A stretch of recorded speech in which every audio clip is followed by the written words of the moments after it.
کابل کې یو جعلي موسسې په چل او فریب سلګونه افغانان غولولي دي. په پلازمینه کابل کې د کیونټ په نوم یو مشهورې موسسې په سلګونه افغانان غولولي دي او له یادو کسانو د ناسمو جواهراتو او الماسو په بدل کې په سلګونه زره افغانۍ په چل ول اخیستي دي. په کابل کې میشتو عیني شاهدانو خبريال ډاټ کام ته وویل چې دغه موسسې سره دا مهال د سلګونه کسانو پیسې پرتې دي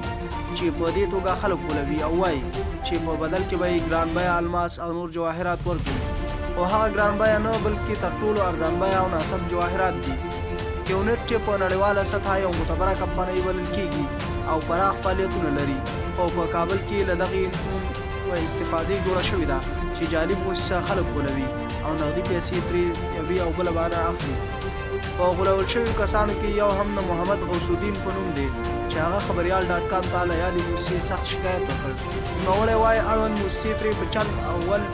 نږدې 1,80,000 افغانۍ اخیستې دي چې په بدل کې د الماسو په نوم یو جعلي لاسبند ورکړی دی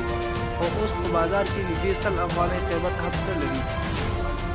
محمد غوث الدین خبريال ډاټ کام ته وویل یادې موسسې له نوموړي سربیره د لرې پرتو ولایتونو په سلګونه نور ښځینه او نارینه هم په خپله لومه کې نیولي دي او دوی ټولو ته یې ګواښونه کړي دي چې د شکایتونو په صورت کې به تر بنده ورسیږي. د نوموړي په وینا دغه موسسې ټولو کسانو ته ویلي دي چې په افغانستان کې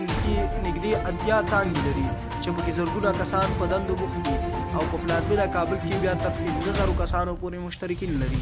چې هر یو ورسره 100,000 افغانۍ ډېرې پیسې جمع کړي دي. دوی په لومړي سر کې په دې غولول شوي دي چې د یادې موسسې له لوري د هرې میاشتې په پای کې درسره $300 ورکول کېږي او هرو 2 کسانو مشترینو په راپیدا کولو کې هم ورته نږدې $100 نغدي جایزه ټاکل شوې ده. محمد غوث الدین زیاتوي چې لومړنی دفتر په کارتیناو سیمه کې و او د خلکو زیاتوالي له کبله د دفترونه هر 3 میاشتو وروسته بدلېږي. د هغه په وینا په لومړی ځانګړي الماس راکټونه غوږوالۍ ګوتمۍ لاسبندونه او نور سپینو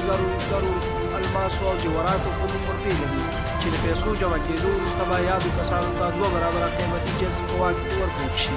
چې له هفتې قبله یې خلک غولولي دي.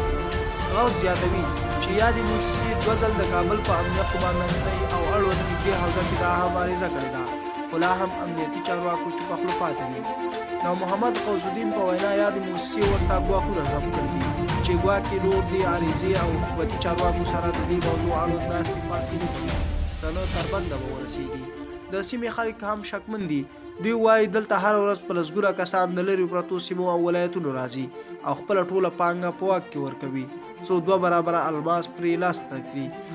خو بیرته تش لاس تړېږي. د سیمې خلک له افغان حکومت او بالخصوص له امنیتي چارواکو غواړي چې له یادې لومې دې ژر تر ژره بېوزله افغانان وباسي او ایسارې شوي پیسې دې بیرته ورته لاس او پاک ورکړي.